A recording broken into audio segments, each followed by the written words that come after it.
ओम नमः प्रणवार्थाय शुद्ध ज्ञानेकमूर्तये।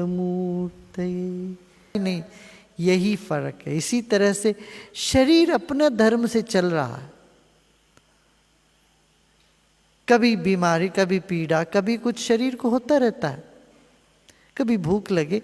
ज्ञानी को भी भूख लगती है, ज्ञानी को भी नींद आएगी, ज्ञानी को भी प्यास लगती है, मगर वो भूख ही नहीं हो जाता है, नींद ही नहीं हो जाएगा, उसका एक साक्षीपन बना रहता। शरीर का अपना धर्म है ये समझकर, मगर मैं शरीर नहीं हूं, ये भाव जग जाए तो इसी वक्त तुम मुक्त हो। अभी, कल नहीं, परसों नहीं, अभी इसी वक्त। तो विश्राम करो। चिति विश्राम्य तिष्ठति, बहुत आवश्यक है ये बात। जब आप साधना करते हो, सुदर्शन क्रिया करते हो, उसके बाद लेटते हो, क्या करते हो? विश्राम ही कर रहे हो। जब योग निद्रा कर रहे हो, क्या क्या कर रहे हो? होश है, आपकी चैतन्य शक्ति पूरे शरीर पे है। मैं शरीर से अलग हूँ, ये भाव भी है, ये भास भी हो रहा है, और शरीर भी है। शरीर में चैतन्य का प्रवाह है, इसका भी अनुभव हो रहा है। विश्राम में भी है, अनुभव है कि नहीं बताओ? अनुभव है सबको।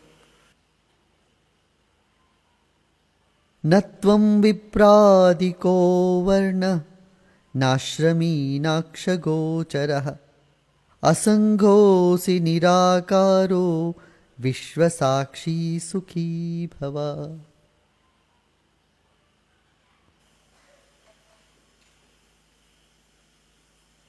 हम अपने बुद्धि में ये बिठा देते हैं मैं कुछ हूं, मैं ब्राह्मण हूं, क्षत्रिय हूं, वैश्य हूं, शूद्र हूं, कुछ हूं या दलित हूं। तो अष्टावक्र कह रहे न त्वं विप्रादिको वर्णा, तुम ना विप्रादि वर्ण नहीं हो, तुम्हारा कोई जाति नहीं है। नाश्रमी, न गृहस्थ हो, न वानप्रस्थ हो, न ब्रह्मचारी हो, न सन्यासी हो। दो बात है, एक तो वर्ण और आश्रम, वर्णाश्रम धर्म कहते हैं। तो हम वर्णाश्रम में फंसे रहते हैं, मेरा ये धर्म है, मेरा। अब ये धर्म से उस दिन आप पूछ रहे थे, धर्म से कैसे ऊपर उठे, धर्म से मुक्ति कैसे हो? यही कह रहे हैं, आश्रम धर्म, वर्णाश्रम, वर्ण का धर्म, इन दोनों से भी तुम अलग हो, इनके भी तुम साक्षी हो। ना तुम विप्रादिको वर्ण, विप्र नहीं है, ब्राह्मण क्षत्रिय वैश्य शूद्र नहीं हो, ना तुम ब्रह्मचारी गृहस्थ वानप्रस्थ सन्यासी नहीं। ये सब शरीर का धर्म है, तुम्हारा नहीं है। ये समाज का धर्म है, तुम्हारा नहीं है। तुम इनसे ऊपर उठे हुए हो, इनसे अलग हो, इनके साक्षी हो। फिर तुम आंख को दिखने वाले भी नहीं हो। अक्सर लोग कहते हैं भगवान को तुमने देखा है क्या? भगवान को देखने की चेष्टा में हम लगे रहते हैं। हमारे देश में ये बहुत बड़ी समस्या है, सब भगवान को देखने की चेष्टा में लगे रहते हैं। आत्मदर्शन एक शब्द आ गया तो सब आत्मा कैसा है देखो, एक लाल गोल बना हो या कुछ बोलते हैं ये उतर रही है आत्मा। किस पर उतर रही है आत्मा? तुम क्या मुर्दा हो? तुम मुर्दे हो, तुम पर आत्मा उतरेगी? तुम कौन हो? जो अनुभव करने वाला कौन है? यही तो आत्मा है। और आत्मा के परे, इसके भीतर जो छिपा है वही परमात्मा। नाक्ष गोचरा, तुम आंखों में दिखने वाले नहीं। किसी को कोई दिख जाए वो भगवान नहीं है, वो दृश्य है, वो माया का अंग है। हाँ, अपनी ही चेतना भक्तों के कहानी में आती है। राम का दर्शन हो गया, हनुमान जी का दर्शन हो गया, क्या हुआ? हमारा ही जो आत्मा है, हमारा ही चेतना जो है, यही इसी का प्रतिबिंब आ गया। जिस रूप में हम चाहे उस रूप में प्रतिबिंबित होता है।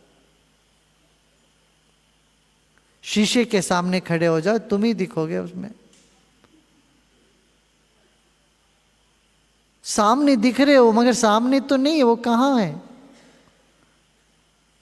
वो प्रतिबिंब है। दर्शन सब प्रतिबिंब है, दृष्टा सच है। तो तुम दृष्टा हो, इसीलिए तुम आंखों को दिखने वाले नहीं हो, आंखों से देखने वाला हो। आंखों को दिखने वाले नहीं, बल्कि आंखों से देखने वाले हो। असंगोऽसि निराकारो विश्वसाक्षी सुखी भवा। जब आप रेलगाड़ी में जाते हो, आपको लगता है कि सब संसार चल रहा है, हम बैठे हुए हैं, लगता है कि नहीं है? झांके देखो कितनी तेजी से पेड़े जा रहे हैं, धरती जा रही है, सब कुछ चल रही है, लगता है ऐसे सब कुछ घूम रहा है, और हम बैठे हैं। इसी तरह से हमको लगता है सब कुछ बदल रहा है, सब कुछ परिवर्तनशील है चारों ओर, मगर हम सिर्फ साक्षी हैं, देखने वाले हैं।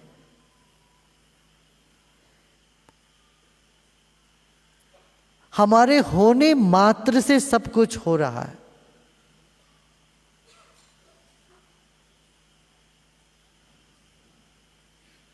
जरा जाके देखो तो से, आपके चारों ओर लोगों के दिमाग अपने आप चल रहे हैं कि नहीं, बताओ? जो प्रशंसा करते हैं, गाली बकते हैं, थोड़ी देर के लिए साक्षी होके देखो ये क्या कर रहे हैं लोग। सब चारों ओर लोग पागल होए जा रहे हैं, हर एक के खोपड़ी में कुछ ना कुछ चल रहा है, और ये सारी खोपड़ियां एक ना एक दिन गंगा जी में या जमीन में कहीं तो चला जाने वाला है।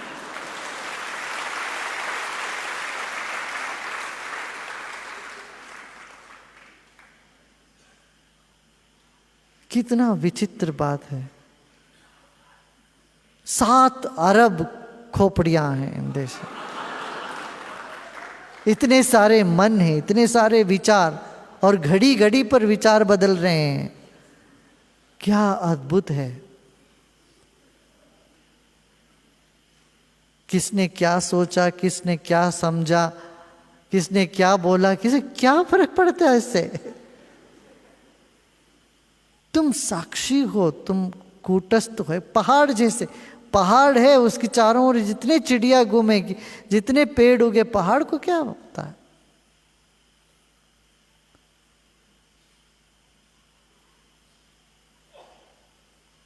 पहाड़ को कुछ होता है?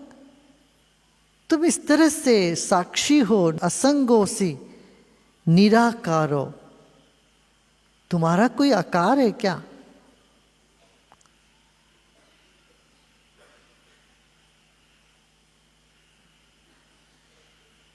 आकार तो बदलने वाले होते हैं, आकार कभी एक हो नहीं सकता। आकार परिवर्तनशील है।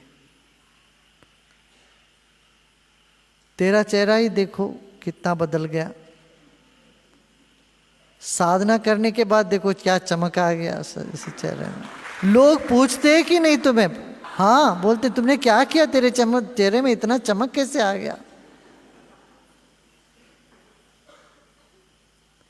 वही ये सिनेमा के घर में जो अंदर घुसने वालों के चेहरे देखो, जब वहां से बाहर निकलते हैं उनका चेहरे देखो।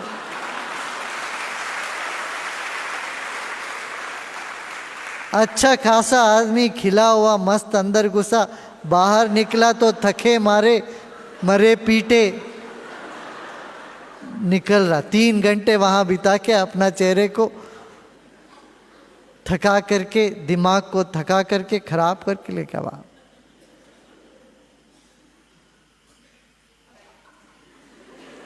मनोरंजन कहते हैं।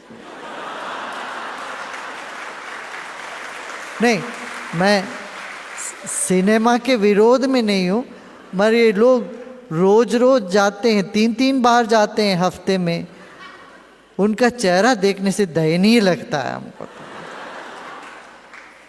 एक टका त्राटक लगा के उस पर्दे पर 3-3 घंटे अपने आप को थका लिया, इसने दिमाग को थका लिया। थोड़ी थोड़ी देर अपनी निराकार स्वरूप में ठहरने लगो।